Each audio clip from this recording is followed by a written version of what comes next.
Hello interwebs, I hope you are all doing well because I am here to talk yet again about my favorite thing in the whole world, Star Trek, because there's a hell of a lot to talk about with the state of Star Trek right now. Not only has there been a huge merger going on between Paramount getting bought up by Skydance, as well as all of the, let's say, interesting political ramifications going on with that side of things. We'll talk about it.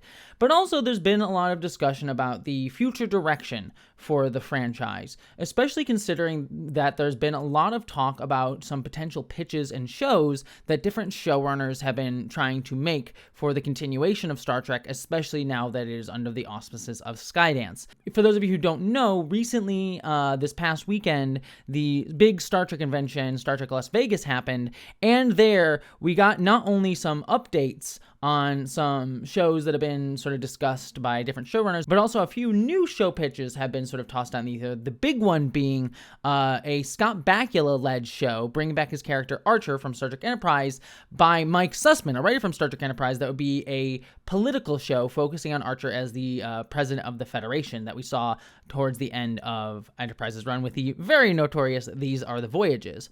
And then also on top of that, we've had a couple other shows being pitched by current Star Trek showrunners and actors, such as Tawny Newsom's comedy show that she wants to do, as well as Akiva Goldsman tossing out his Star Trek Year 1 show to continue on from the end of Strange New Worlds, basically rebooting the original series of Star Trek, but with the versions of the characters from Strange New Worlds. And then on top of that, Simon Pegg coming out and talking about potentially continuing on the Star Trek Kelvin films, because the head of Skydance, David Ellison, is a big fan of Star Trek and certainly wants to continue the movies that they began all the way back in 2009 with the J.J. Abrams reboot that Skydance produced.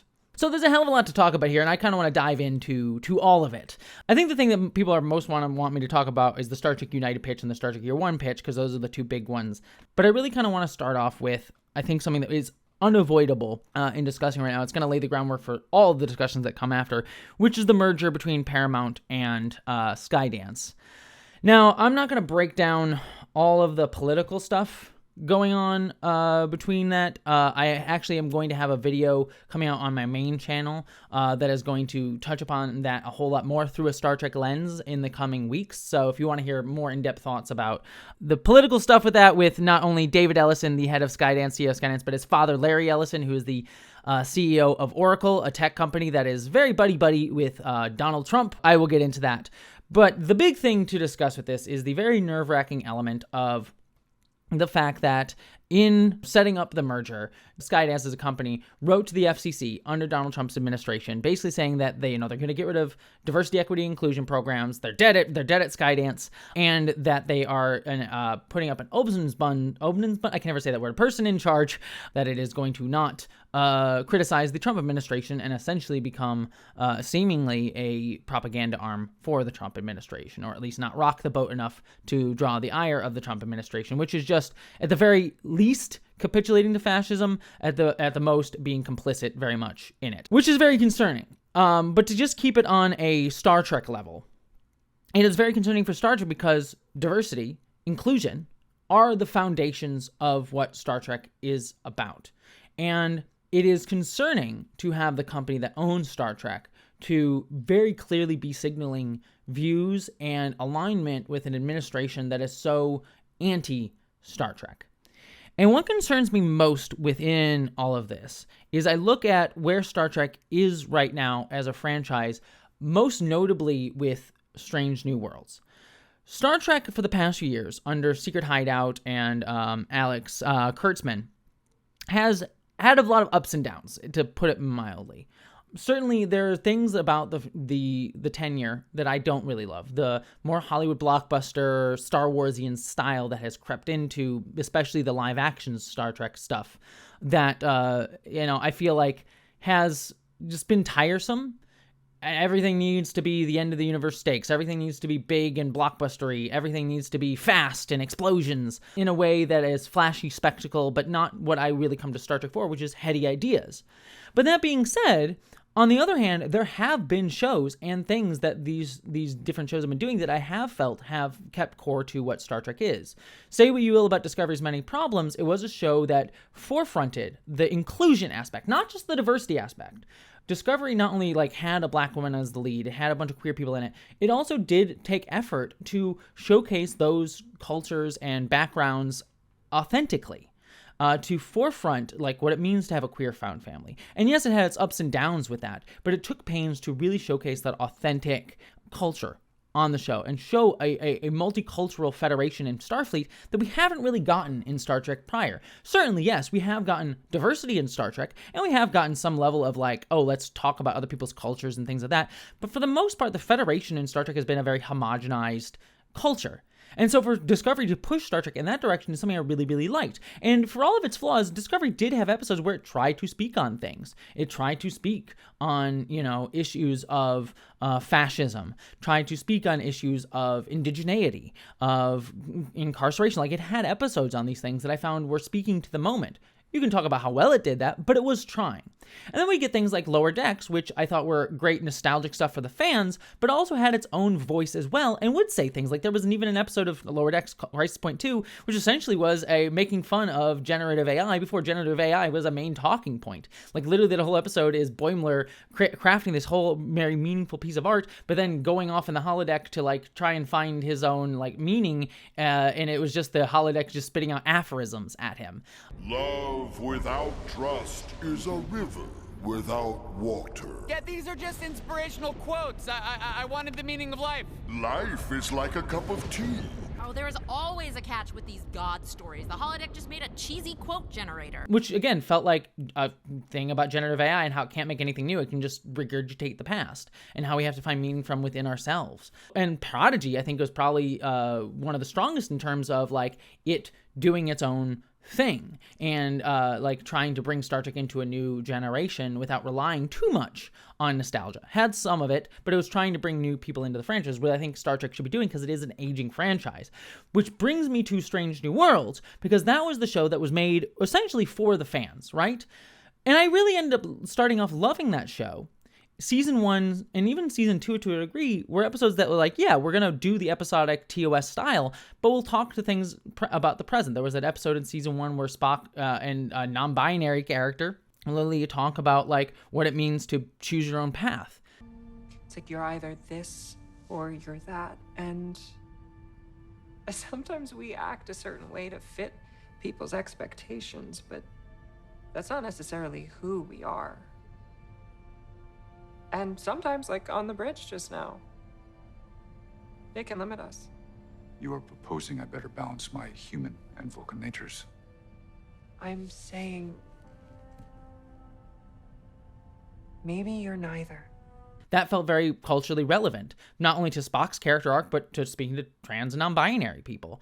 You had Season 2, where we have Una, going through this trial about needing to, about how laws can be biased and bigoted, even though they are seemingly coming from a well-meaning institution like the Federation. Slavery was once legal. Apartheid was legal. Discrimination against people for how they worshipped, how they loved, their gender, color of their skin. All legal at one time or another. A law does not make something just. I'm not saying the Federation means to do harm. Their experience with genetic modification, the eugenics wars, was horrific. The Federation built a utopia in its wake, and in an effort to protect that utopia, they became blinded by a centuries-old fear, so much so that they have, perhaps unknowingly, become persecutors. But now we've gotten to Season 3. And Season 3, to me, has been, I'll just be frank, it has been empty calorie Star Trek. And what I mean by that is that it has been a season that has been doing Star Trek things, but hasn't been saying anything really meaningful. I think like the best example of that is episode 2 of the season, where we get Trelane coming back. And it is this whole episode about like, haha, look at Trelane, and it literally ends in the same exact way as the original series episode with Trelane's parents coming back, and now it's played by John Delancey, coming back and chastising. What is this?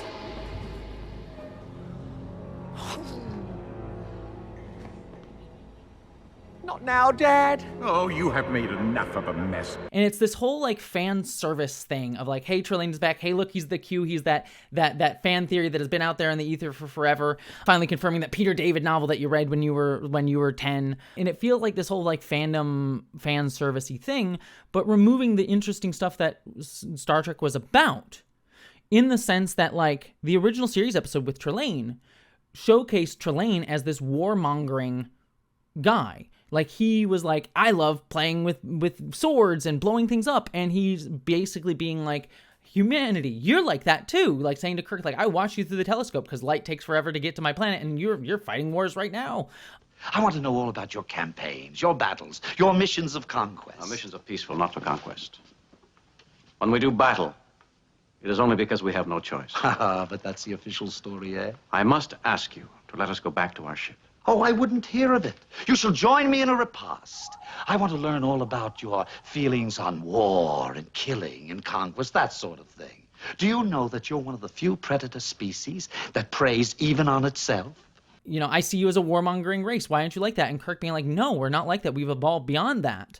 And it's showcasing how humanity has grown beyond fighting and trying to resolve our difference through violence, but actually trying to, you know, find common ground and open up our conversations with each other. And then at the end of the episode, the big reveal that Trelane was a kid, it was showcasing how that warmongering-like mentality is childlike. Still dangerous, but childlike. And how humanity, by reaching the stars, by choosing to not be warlike, has matured as a culture, as a society, which is a very Roddenberryan ethos. Yeah, but you always stop me when I'm having fun. You're disobedient and cruel. We've told you before. Time to come in now, Trelane. But I don't want to come in, and I won't. I'm a general, and I won't listen to you. Star Trek, the original series, had that very interesting things that it was pulling from, and like history and like commentary on modern day.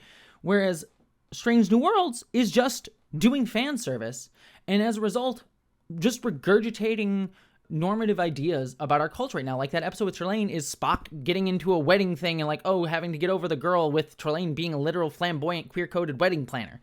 It's like this very cis heteronormative mindset around like, oh, we're going to have Spock worry about a wedding and Chapel not really having much of a voice in that. And like the girl kind of being, you know, only worrying about her relationships. You know, I don't want to go so far as to say Strange New Worlds is being bigoted in any way, but it's just reinforcing these sort of normative ideas because it's just more interested in playing with its action figures. And it's setting aside, you know, the commentary that Star Trek was always trying to do. It has its up and downs, but always trying to do. But it's setting aside those things, not having that conversation, and then reinforcing the norms that are implicit in our society that are leading to the more overt fascism that is trying to double down on those ideas and strictly enforce them for like women's bodily autonomy and things like that. Not saying Star Trek is saying that stuff is okay, but it's not challenging them. And in fact, just regurgitating the same implicit assumptions of our society. Like there's no queer characters in this, like overtly queer characters or any focus on queer themes. And not to say that that is a thing that it has to focus on, but it is like a very topical conversation considering how trans people are being attacked right now. Queer rights are being attacked right now. Women's rights are being attacked right now, generally speaking. And that is dangerous to me because of what's happening with Skydance. Because Skydance is, you know, has this connection to the Trump administration. It is very easy to take a franchise that has now been stripped of depth and meaning and just been made into a fun little silly sci-fi show and incept into it much more darker messages. You know, the Federation has always been a kind of America in space, a hopeful America in space, but very American, and it can be very easily taken to be much more jingoistic. Enterprise Season 3, for example, was trying to do a post-9/11 story, but then had, like, Archer do torture on an alien and showing that the torture actually worked. It was saying he was like, oh, it's bad, but it was almost like it had this storyline of being like, Archer tortured this guy, it worked, and it was a necessary evil for what Archer needed to do, which was the conservative messaging. Oh, torture works. Oh, torture is a necessary evil that we have to do to beat the terrorists, which is not true. A, torture's wrong, you shouldn't be doing it, but B, torture also doesn't work. And C, it's also being done to protect the American colonial hegemony, you know, soft power around the world to control oil, that sort of stuff. Star Trek Picard Season 3 had a very similar thing with, it was the Borg, you know, surprise at the end of the season, the Borg take over, and they take over the young kids, the Borg woke mind virus takes over the kids, and the old characters need to come and save us. It was so focused on nostalgia that it ended up having a very conservative message. And I don't think it was done with intention, but certainly when you get it under a company that has a more clear overt intention to send those messages, that's stuff that can happen. So this season of Strange New Worlds has me very concerned on that front. And then I look at the other show that's coming out right now, which is Starfleet Academy, which has me much more excited. I think that show looks much more interesting to me because it is set in the 32nd century. It's pushing forward. It's not focused on nostalgia. It has some nostalgic elements like, Robert Picardo coming back as the Doctor, but it's seemingly trying to push him in a new place. It's a show that has a lot of diverse people within it. It's doing something new. Like the Starfleet Academy idea as a pitch has been around forever. There was after the failure of Star Trek V, Harv Bennett, the producer of the Star Trek movie franchise at the time, trying to pitch a Starfleet Academy show. Been a bunch of Starfleet Academy comics. The Kelvin Timeline movies have kind of done a mini Starfleet Academy thing at the beginning of that first film. So it's been a concept that's been around, but it's never been actually done. So I'm like, at the very least, even though it's an old recycled idea, it's not something that Star Trek has ever done and focused on. So it's something new in a new era with a little bit of nostalgia, but doing something kind of new and doing it inclusively with different people. But already, immediately, there has been a very concerted backlash against it in a very similar way to Star Trek Discovery. Go online, look up here on YouTube, Starfleet Academy, and you'll find things from Critical Drinker or, Nerdrotic or whatever, those sort of anti-woke outrage merchants, already railing against how Starfleet Academy is ruining Star Trek, similar thing to what they did with the Star Wars The Acolyte, and done with Star Wars a whole bunch. Like, those shows, like The Acolyte had its problems, but a lot of these people are using those criticisms to hide their bigotry, saying like focusing on legitimate criticisms like bad structure, different things that were wonky about it, like criticisms you can make about those shows, but then using it to be like it's forced diversity, or they hate white men, they hate masculinity, like look, count all the white men in the background, look, they hate white men, that sort of bullshit that they're using legitimate criticism of these shows to obfuscate and hide behind. That's sort of Critical Drinker and Nerdrotic's whole MO, right? But I think it's them using that to force their white supremacy, cis heteronormative bullshit, fascistic at this point, ideas into discussing the problem of late-stage capitalism, which is just, as we've seen with Strange Worlds, strips a lot of meaning out of these franchises and depth out of these franchises. So we're already seeing a backlash towards something like Starfleet Academy, and considering the fact that Starfleet Academy is the target audience of the show, and they've been very open about this, is meant to be a younger audience, meant to be a teenage audience. So I already am well aware what is going to happen with this show. I'm 90% certain. What is going to happen with Starfleet Academy is it's going to come out, it's going to be a much more CW type of show, and it's going to have the teen drama of it all.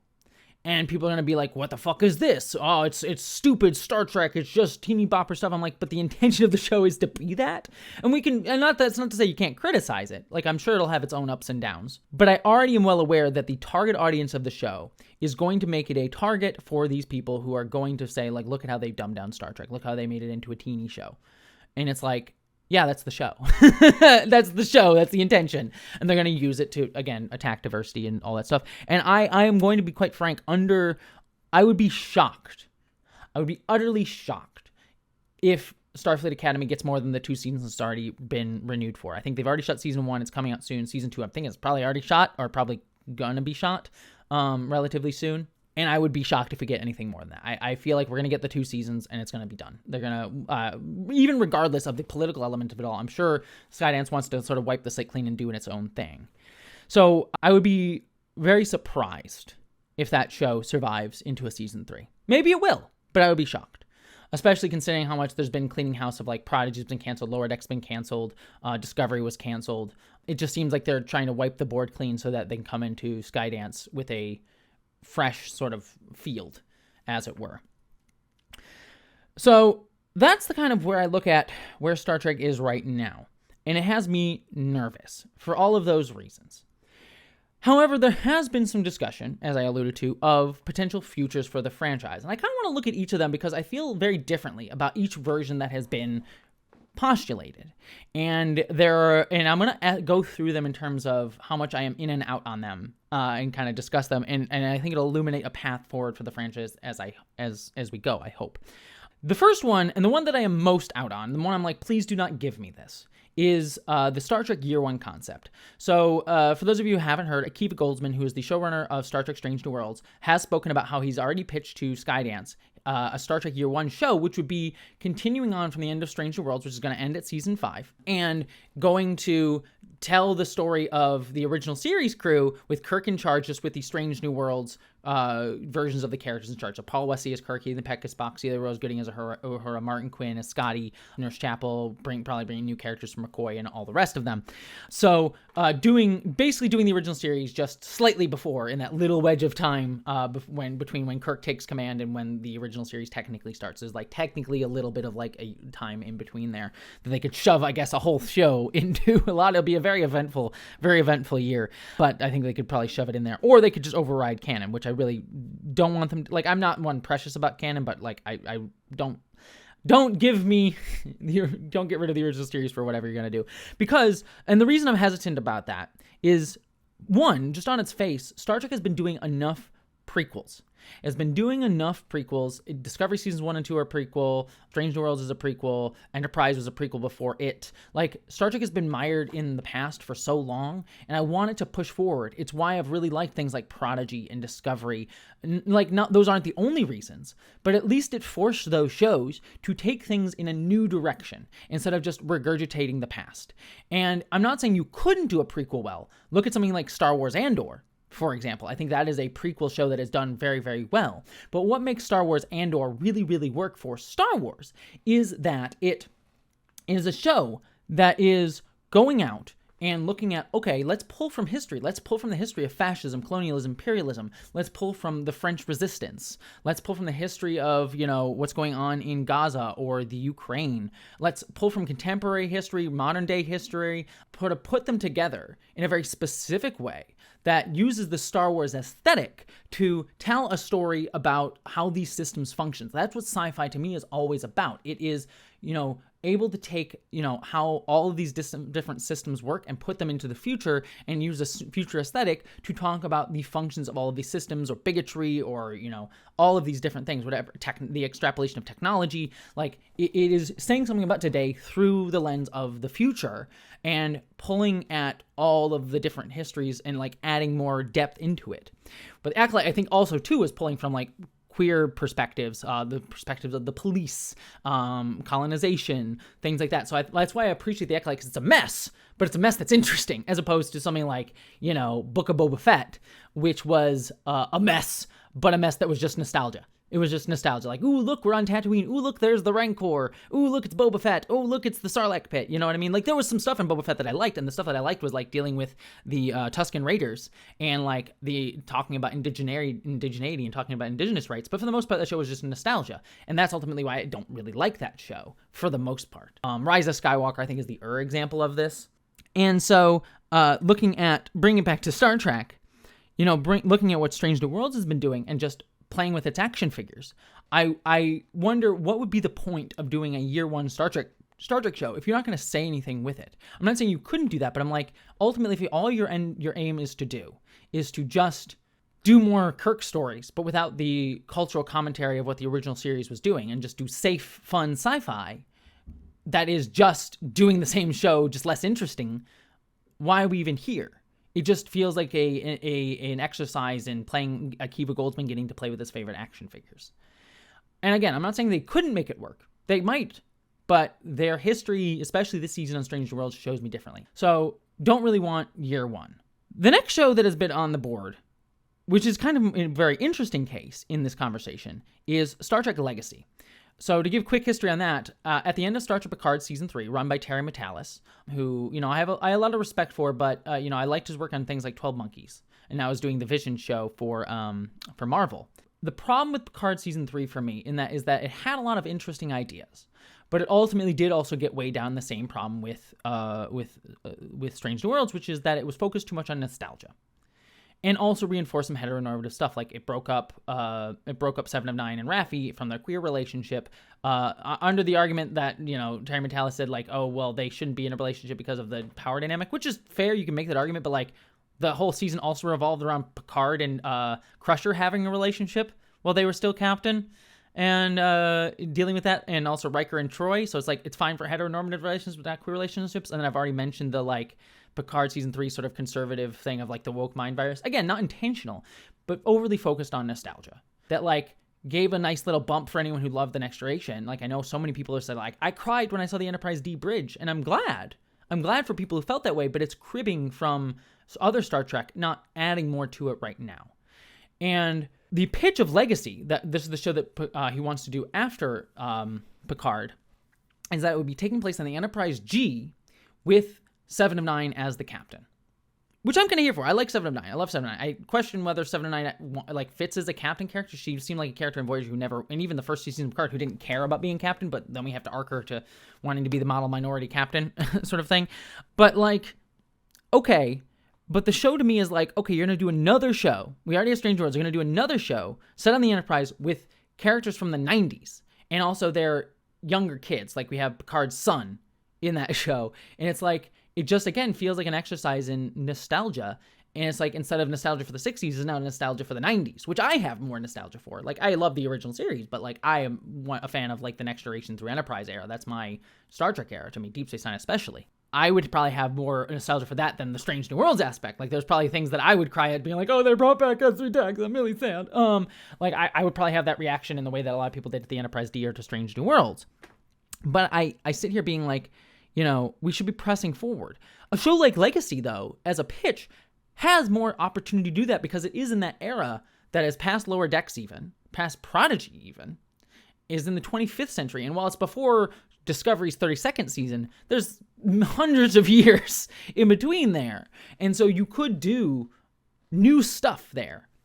But considering the show's named Legacy, set on Enterprise, with characters that are Nepo babies from the original series cast, like Geordi LaForge and Picard's character kids, and Seven of Nine, I'm sort of sitting here being like, would the impulse of the show be to tell new stories, do new things, go in bold new directions for Star Trek, or would it be an exercise in, ooh, let's revisit all of our favorite stuff from the 90s. Let's go to Deep Space Nine. Let's go to, you know, see what's going on, you know, with Worf or, you know, what Ezri Dax or whatever. You know, would it be doing something new with those elements? Or would it just be kind of revisiting the past in a way that Picard Season 3 ended up doing? With a show called Legacy, it doesn't instill that confidence. I'm not saying it couldn't. And certainly if they did, I would be excited about it. But the setup, Enterprise, 7 to 9, you know, Nepo Babies, Legacy as a title, does not encourage that. And that's what has me hesitant. I think it has more chance to get away from the problems that a year one would do, which is why I would like it more. But the impulse has already been shown to me by someone like Terry Matalas to not do so. That being said, he did speak about it a little bit at Las Vegas. At Las Vegas, Terry had a panel where he spoke about, he had just written for his own sake, his own fun sort of pitch for the show, which, you know, two things he revealed is that, you know, his pilot was about the Klingon Empire. So getting to see what the Klingon Empire is, which is something we've generally avoided in modern Trek, especially in the 24th, 25th century era. Gotten a little bit of it more in Strange New Worlds and obviously Discovery before then, but they've been very hesitant about it, just considering the backlash to Discovery's first seasons look at the Klingons, which I didn't hate. I hated the makeup. Like, I'm not a big fan of the stiff lip, like, look there. But I actually didn't hate what they did with the Klingon Empire, generally speaking. But they've been kind of afraid of it for the most part. So, you know, there's something to be said there. And then his other thing was he wanted to bring back Shaw, the character he had on Picard Season 3, but as a hologram engineer. Which is interesting to me because it is sort of like, oh, let me bring back, you know, a character and an actor I like, which, by the way, I like Shaw and the actor a lot. You think was probably one of the best additions to Picard Season 3, generally, because he was something new and did something new. But we're being like, all right, he has an impulse to want to bring back the character, but at the very least, it's bringing back the character in a new place. And his hologram version would, like, refuse to call the Enterprise you want to call it the Titan, because, like, what have you done with my ship? That's interesting. It's a new place for the character, at the very least. So it's doing something new with him. Again, a little bit of an impulse to, like, bring back a character that we like, but at the very least is doing something new with him. So a Legacy show, if it got greenlit, I would be less against it than a year one. I'm still not fully on board with that idea. You still have to sell me on it a little bit more, but I do think that there is at least an impulse on Terry Matalas' part to try to do something new in a way that Akiva Goldsman has not shown me that he wants to do, if that distinction is clearer. Legacy, better, but not fully what I would want. The other pitch that we have gotten is one from Mike Sussman, who was visiting Star Trek Las Vegas as well. And he revealed, and for those of you who don't know, Mike Sussman was a writer on, I think he did a spec script on Next Generation, wrote for Voyager, really was a big writer on Enterprise, and then went on to work not only with Brandon Braga on shows like Threshold after Enterprise, but also worked with Terry Matalas on his show 12 Monkeys. So a guy who's been around the block with science fiction, and Star Trek especially. And he revealed that he tried to pitch a while ago a show called Star Trek United, which would bring back Scott Bakula from Enterprise and be a 22nd century show focused on Bakula, Archer's character, being the president of the Federation and like the start of the Federation. And he said it would be like a family drama political show kind of, and he cited Star Wars Andor and The Diplomat, which are two shows that I really, really love. And this, I have to say, I would really, really, really like. Out of all of these three pitches, this is the one that I would like the most. There are very personal reasons for me, and I'll just say them up here, and then I'll get into my more intellectual thoughts.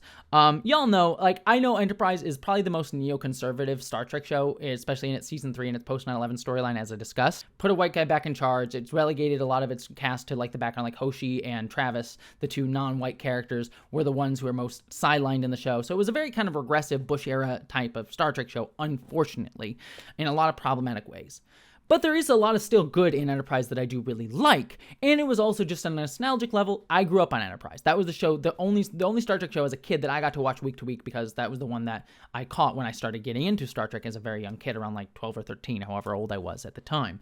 So like that was my Star Trek show. So I have a level of nostalgia for it. But moving beyond that, just personal impulse, the other thing that I've always wanted Star Trek to do deeply is a political style Star Trek show. I have always wanted to see what the actual functions of the Federation would be. It's always been just, I think there's so much interesting stuff you could do with that. A lot of people would cite the book Articles of the Federation, which is a novel that was basically West Wing in space for Star Trek, written by Keith R.A. DeCandido, which I think is a good pull, but I have hesitation on that for a reason that I'll get to in a minute. But the person that I would actually cite more is Una McCormack. Una McCormack, if you haven't read her stuff, she's a Star Trek tie-in author, and many people will be like, oh, tie-in novels. Legitimately, not only do I think Una McCormack is some of the best written Star Trek period, not just best written Star Trek books period, best written Star Trek period. You should be reading her. She has written some of the best sci-fi novels that I've read in the past few years. They just happen to be Star Trek tie-in novels. She is so good, and she writes politically about Star Trek in so many interesting ways. She's done, post-Picard novels talking about like genocide and the pain and history of genocide and how do you heal from genocide and different reactions to it in a very nuanced, thoughtful way. And also a lot of her other books I should mention, like talked about like Cardassia post Deep Space Nine, and how does a society that fell into fascism heal from that, regrow a democracy, regrow politics. How do people personally heal from, having been indoctrinated into fascism and having to kill their hearts and dealing with the fact that they caused hurt to others, mainly focusing on Garrick. It was a very interesting look at like a post-World War II Germany through a sci-fi lens that I really, really like. How do you build up trust in, education and institutions again? Like there's this really great book about like how there's protests on like college campuses in Cardassia, and like how do you, in a society that has so vilified intellectuals, how do you deal with that? Like there's so many interesting political ramifications of that era that I think she was really wrestling with in a very smart way. She's written books about colonization through Doctor Who tie-in novels. Like she's really good. The most pertinent one though is her tie-in novel Star Trek Picard: The Last Best Hope, which is a Star Trek novel that takes place before Star Trek Picard Season 1 and deals with how the Federation became more hawkish and insular that we see at the beginning of that season post the synth attack. And that's a thing talking about like how a lot of the outer rim planets of the Federation felt like they were being neglected by the core world of the Federation, getting less resources, less attention, dealing with a lot of influx of refugees from the Romulan Empire, and talking about like the conservative, like, they're taking our jobs and taking our resources, stuff that happens from disenfranchised people that then look for, vilification and bigotry as answers to their problems that are much more structural and come from the institutions like the Federation's problems to really help these people, which is a very Deep Space Nine ethos. So like, all that being said, there's a lot you could do with a space political show a la, Andor, The Diplomat, or another good example would be something like The Expanse for me. But doing it through a much more optimistic lens like Star Trek. Now, I hesitate with the West Wing comparison because The problem with The West Wing, and there's these wonderful videos by, if you have not watched them, Skip Intro has done this wonderful video essay series about The West Wing and how The West Wing was very much neoliberal propaganda throughout much of its run. Like this whole, the institutions work, and we need to believe in the free marketplace of ideas, and if we just talked it out and debated with the Republicans, they'll win the day. You just need to give a good speech and not really reckon with the misinformation, disinformation, and the bigotry of the Republican Party, and just be like, we can trust them. It's like that level of faith in the system that I no longer have, given where we're at right now. But also how the West Wing was used to do a liberal justification for something like the War on Terror. Very similar to Star Trek Enterprise, actually, but justifying torture's okay and things like that. Again, Skip Intro, go watch his video essays that go into depth on all of that in a really interesting way. I think they're fantastic videos that go into more specifics of that. But that's my problem with something like The West Wing in Star Trek. I'm much more cynical about rah-rah American institutions, especially as an anarchist. But I think you could do something interesting with that in a early Federation style, kind of doing what Enterprise wanted to do, which is showed a much more flawed humanity reaching for the Federation. That was kind of what it was trying to do. It failed in, I think, a little elements of doing that, even though it tried at certain points and sometimes nailed it, but generally speaking did not as a whole and just became another Star Trek show. But I feel like if you do that, here's a flawed institution trying to be better, and recognizing the harm of the institutions, being a little bit less rah-rah Americana and a little bit more willing to showcase the flaws of setting up a system that is multicultural and not just dealing with it being America in space, but a UN in space. You can dealing with cross-cultural differences and things like that. That I think would be very interesting. And you have the setup for it being these are not the 24th century, Picard perfect humanity. They're Archer, who is always the himbo captain, and a guy who's trying to figure it out a little bit more. So I think there's some interesting setup there. So ultimately, in the day, United is the one I'm most excited for, just because it's a Star Trek show that I've always wanted to do, which I've always wanted to, I've always wanted to pitch a Star Trek show like that. If I ever got in a room and someone said, if you could make a Star Trek show, it would be something like United. I would have probably said it 25th century rather than 22nd century, but similar vibes. And I think it is at least doing something different. The hesitation, obviously, is that it is still a show that is a prequel using older characters. That is still the hesitation of a show like that, and it could end up arcing towards we need to have episodes that justify the creation of the Prime Directive and doing a lot of the backfilling story instead of doing new things, which is the danger of a prequel series like that. So that would be my one hesitation with that show. But at the very least, it is doing something new. It is not characters from the 90s or the 60s on the Enterprise doing more Star Trek stuff in a nostalgic way. It is characters from the 2000s, admittedly, in a new place, doing new things. And that I would be excited for. And frankly, if I'm being honest, if United ever happens, I will make it my mission in fucking life to direct an episode of that show. Mike Sussman, if you're listening, I've directed things. I've directed Identities. I'm directing an episode of a streaming series that's coming out next year. That's going to come out on Nebula, Subliminal. And I will make it my mission in life to work on Star Trek United. Legitimately, that would be my dream show to direct an episode of. I want to make it happen so bad. You have to say what you want for it to possibly happen. So putting that in the ether, that's what I would want more than anything in the world, and I'll leave it there. Putting aside the state of the world right now and me as a trans person and the state of Hollywood towards trans people is not great, and the Skydance of it all, of getting rid of diversity at conclusion. Sorry, I'm getting depressed a little bit. It's an aside. I won't focus on it. We'll focus on other things in just a second. But just to be very honest with you, I've been trying to build up my career in Hollywood, and it's been kind of rough as a trans person lately. Not just the hatred of trans people, but just seeing a lot of things that I've dreamed about feeling like they are out of my...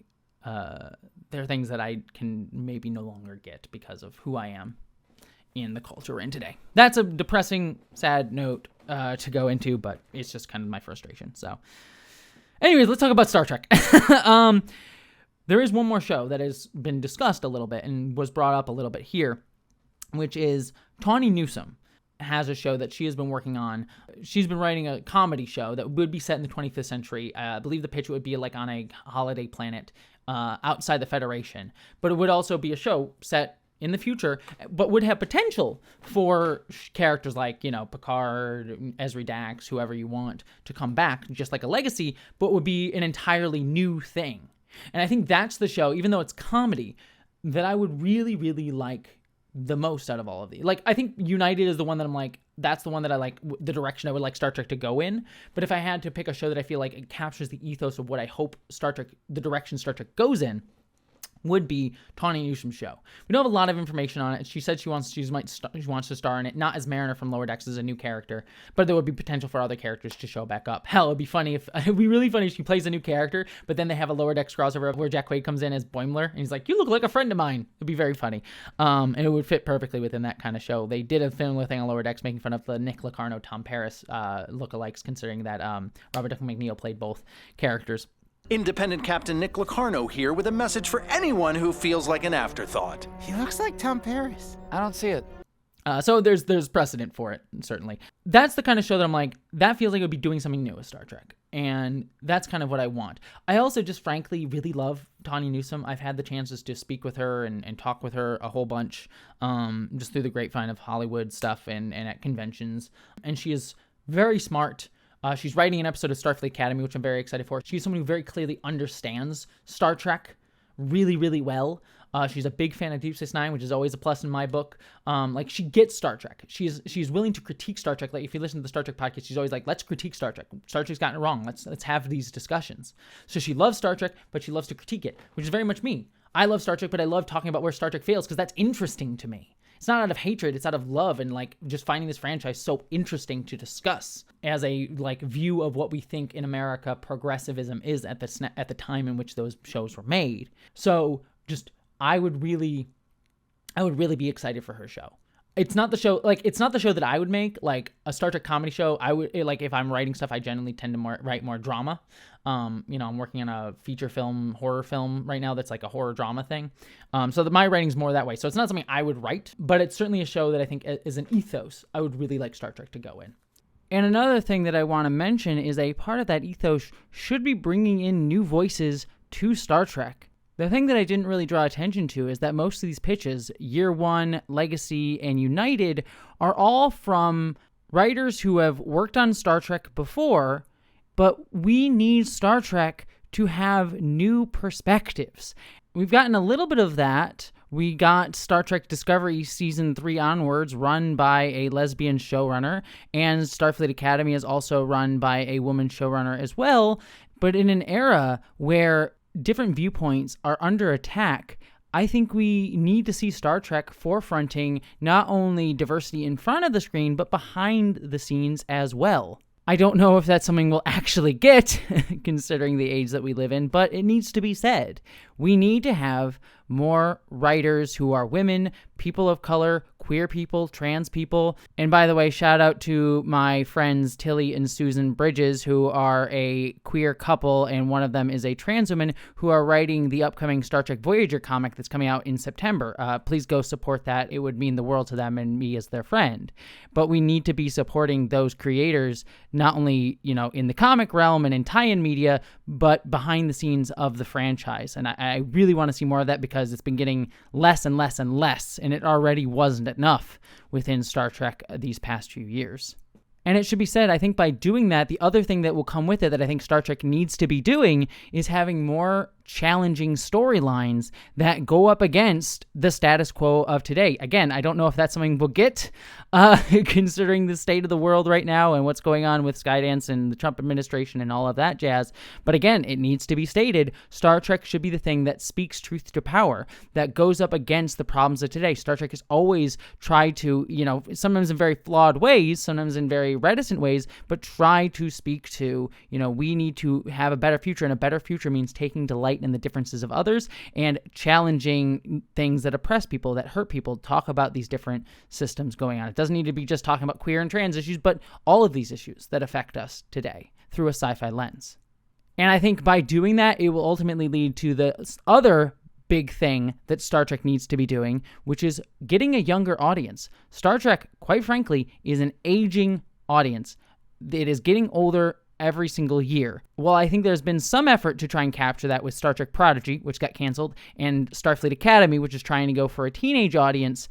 I really think that they keep needing to push for a younger audience because, I go to Star Trek conventions.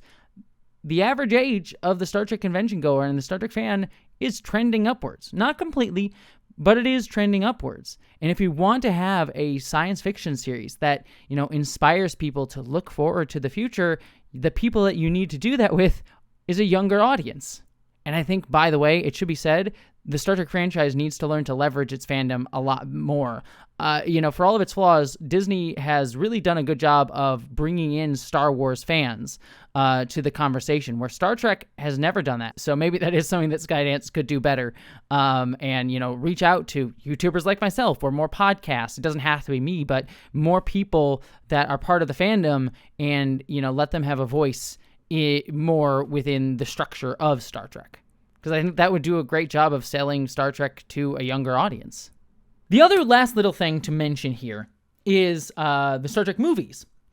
And there's been a little bit of chatter on that. In fact, there's been some writing that now that the Skydance merger has occurred, that the focus for David Ellison is much more on Star Trek movie franchise. And there's 2 in the works. The first being a Star Trek 4, Star Trek Kelvin Timeline movie. Simon Pegg, Scotty's actor for the Kelvin Timeline movies, said that David Ellison loves those movies and would like to move forward with them. And so now is the time to get a Star Trek 4. And I've always been under the thing of I really like 2 out of 3 Kelvin Timeline movies. I love Star Trek 2009, Star Trek Beyond, Jeff Bezos appearing in Star Trek Beyond notwithstanding. Ugh. Jeff Bezos has a cameo in Star Trek Beyond. He's in Really Takes, you can't tell who he is, and he's in there for 2 seconds, but again, speaks to the tech oligarchification of Star Trek and the Apple Store bridge and the future being claimed by tech oligarchs. Not in love with that aspect of the Kelvin Timeline movies as I've gotten older and more able to recognize it. But there are a lot of things in Star Trek those movies that I really like, especially Beyond, written by Simon Pegg. And I forget the other writer on it, but that I really love Beyond, Jeff Bezos aside, because it is a show that does have some social commentary in it. It is about community and solidarity, the whole you can't break a stick in a bundle. Right, my wee granny used to say you can't break a stick in a bundle. Now you're part of something bigger now, lassie. All right, don't you give up on that, because we'll sure as hell never give up on you.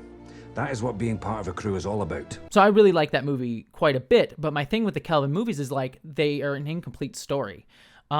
Star Trek Into Darkness, if you just removed it, it feels like it's nothing. I hate that movie just on its face. It's just a con rehash. It had some interesting ideas that it wanted to try and get to, but it didn't land them very well. So, and it's the arc for Kirk. It just ends him back in the same exact place he was at the end of 2009. Is I'm ready to be the captain of the Enterprise now. And I'm if you just take Into Darkness out, it feels like we have Star Trek 2009, he's the captain of the Enterprise. We get Star Trek Beyond, which he's into the 5-year mission, a little bit too jaded. I wish he was a little less jaded at the start of that film, but essentially being hey, I'm the captain of the Enterprise. We need one more, it feels like we always needed one more film to wrap out that arc. So if we get a Star Trek 4 that is a final film, please, for the love of God, bring back Jayla, because I fucking loved Jayla and Beyond, and kind of give a conclusion to that version of the crew. I would love that. I don't think I would need more, because again, it gets into that whole we're still doing Kirk, Spock, McCoy sort of thing. It would also be weird to do that alongside a year 1 show, so I'm sure they'll do one or the other. Maybe they'll do both, but it would be weird to do both. But so I would like one more of those movies and then be done with it. Be done with it. Be done with it. Stop focusing Kirk, Spock, McCoy. And then there's another movie that has been discussed that they're currently in the works on at Skydance. That is a movie that is I think it's a Romulan War movie. They have it's about the origins of Star Trek movie, which I'm the only one that would make sense would be a Romulan War movie, which is fine. It could work, could not. That's an idea that's also been floated around for a time. There was a time when Rick Berman was floating an idea like that around. So I'm not against that. But again, it speaks to we're still doing prequels. If they do more Star Trek movies, give me one more Kelvin movie. If you want to do your other prequel movie, fine. But if we're going to do more Star Trek movies, do something new with them. Don't do Section 31, which, again, speaking of the politics of Star Trek, Section 31 being hey, what if, doing soft imperialism and having black ops groups like the CIA, but they're done with your favorite quirky weirdos, fucking... God, Section 31 is just a bad movie generally, but just its politics are fucked up too. Thank God it wasn't a good movie, so we don't get more of that. Sadly, I will miss Michelle Yeoh. She was phenomenal as always, but what are you gonna do? Bring Michelle Yeoh back. Don't do Section 31 as a show. Or if you're gonna do it Section 31 bad and need to be taken down. Not fun, quirky weirdos. Regardless, rant over. And considering that I'm talking about the Section 31 movie, I should say another movie that I would really like them to do would be a Star Trek Lower Decks movie. I know creator Mike McMahon really would want something like that, and I know so many Trekkies, myself included, would want a Star Trek Lower Decks movie continuing on from the end of that series. So I really think it would behoove Skydance to do that. The only barrier I really see in the way of that, beyond Lower Decks having been canceled, is the fact that I don't really know where that would go, because I don't really see Lower Decks being a theatrically released movie. Maybe it could be, and that would be amazing. I would love that, but I don't really think that that would be what it would be for. I think what it would probably be best as is a streaming movie, a la the Section 31 movie, a movie that just gets released for streaming.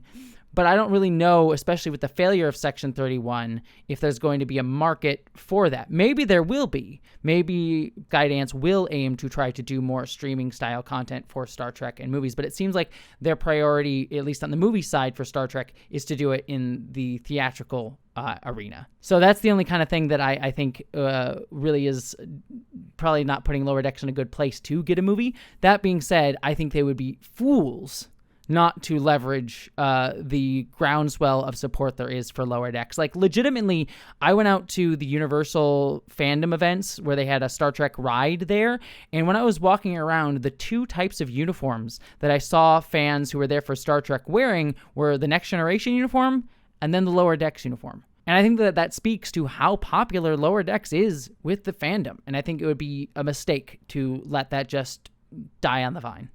I really just desperately want Star Trek to boldly go forward. Stop bringing back legacy characters. And if you are going to do legacy characters, at the very least try to put them in new positions, like we're seeing with a potential Star Trek United thing with Scott Bakula's character, or even Robert Picardo in Star Trek Starfleet Academy, where, you know, the Doctor's in a new place thousands of years ahead. So, like, that's doing something new with the character. Hell, even Prodigy is a good example of that as well, where, like, Janeway's in a new place in that show. Chakotay's in a really new place in that show. Go watch Prodigy if you don't watch. If you don't watch Prodigy, you really freaking should. It is so good. You're missing out. I will admit the first half of season 1 is a bit rough, especially because I find Dahl insufferable in the early parts of that show. But once you get past the first half of season 1, that show is, and season 2 is some of the best Star Trek out there. So watch Prodigy. That being said, though, if you're going to bring back these legacy characters, try and do it in limited amounts and put the focus more on new characters, like Prodigy did, like Lower Decks did, like Discovery did, for the most part, not like Strange New Worlds. I want Star Trek to boldly go forward, and if you feel like you need to have a legacy character in there to bring back the old fans, do it by all means. But I think something like Star Trek The Next Generation, when it first premiered, showcases you don't need that. Star Trek The Next Generation, yes, got fans angry when it first started off, but it was very reticent to ever reference any of the original series. It did Naked Now, which was referencing The Naked Time. It had McCoy in its pilot episode to say, hey, these universes are connected. But then after that, it was very reticent to even mention the original series. Like Ira Steven Behr, when he was writing the episode Sarek, literally had to fight tooth and nail to even make one passing reference to Spock. It was a show that was like trying to get away from that. And I think at the end of the day, proved out that that's the direction to go in, because The Next Generation became iconic on its own terms.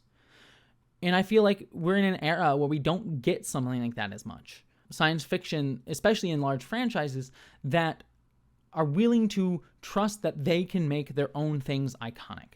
They have to crib from the past. They have to say, I don't really trust that we can make these characters iconic. I have to steal from, I have to make Kirk iconic again, or I have to make Seven iconic again. And let's make these characters iconic again. It's like, no, trust your own things. Because, frankly, even in these shows that have been nostalgic, the best parts of them have been the characters that the writers that are coming in brought themselves to. Shaw, I think, is the best thing about Star Trek Picard Season 3. Brand new character. Characters like La'an in Strange New Worlds, I think, are some of the best characters of that show. And they are brand new to that show. These writers can do good things. I'm not sitting here being like, fuck these writers, they fucking suck, they're hacks. Like, no. They are good writers. I just think that their impulse tends to lean too nostalgic. And also, we live in an age that likes to regurgitate nostalgia because it works. Post late stage capitalism. It's not trusting itself to make anything new, just always trust in the past. And that's how we get into a conservative mindset. So I want Star Trek to do something new, to boldly go forward. And I worry that that impulse is just not happening, especially under late-stage capitalism, that the franchise is being stripped of its meaning just so it can become a fun sci-fi series without any depth. And then the added complication of we are in a very conservative time, a very fascist time happening right here in the United States. And looking at who is owning Star Trek, it has me very concerned for not just the direction of the franchise, but what the message of the franchise is going to be going forward, especially as we lean into nostalgia and just surface level sci-fi stuff without any commentary for today. So that's my ultimate concern for Star Trek. But again, if Star Trek United happens, I will make it my life's mission to try to direct an episode of that show that'll be what I want. And at the end of the day, I am always here to support Star Trek being good. Whenever I criticize something, whenever I criticize Terry Matalas or Akiva Goldsman, I am not here to be like, fuck these people. They suck. They're hacks. I hate them. I hate Alex Kurtzman. He's ruined it with his writing. Like, I'm never here for that. I am here to be, I want this show to be better. I'm here to offer critiques to hopefully try to make it better, but I'm always going to try to be honest. I'm never going to hide, filter my views, but it's never done out of hatred or anger to sell outrage. It is to be here to be like, how do we make this better? How do we do hope? Because Star Trek is the franchise I feel like we need the most right now. We need a thing to show us that we can aspire for a better future. Star Trek is not something we should take as an endpoint and say, oh, this is the blueprint for the future. Star Trek is always here to be like, how do we imagine the future right now? It is an exercise in us today being like, how can we think of a better future? Because right now, imagining a better future is really hard for a lot of us. The future seems very, very dark. So having a franchise that says, no, there's hope. You can still imagine something better. As flawed as it may be, your imagining of the future may be flawed, maybe filled with, mistakes, or, people 10, 20 years from now, maybe like, they thought that was progressive. Sure. But we can at least try. And I think the trying, as Data says, it is the struggle itself that is most important. We must strive to be more than we are, Law. It does not matter that we will never reach our ultimate goal. The effort yields its own rewards. And that's what Star Trek is to me. The exercise in trying to reach for better. And I always want it to be better, and I'm always here to try to push others to be better. So, anyways, that's my thoughts on where Star Trek is right now. I'd love to hear all your thoughts, though. Are you excited for any of these other shows? Do you want a Legacy? Do you want a United? Do you want a Year One? I'd love to hear your thoughts down below if you disagree with me on any of this stuff. But beyond all of that, I hope you, my friends, live long and prosper.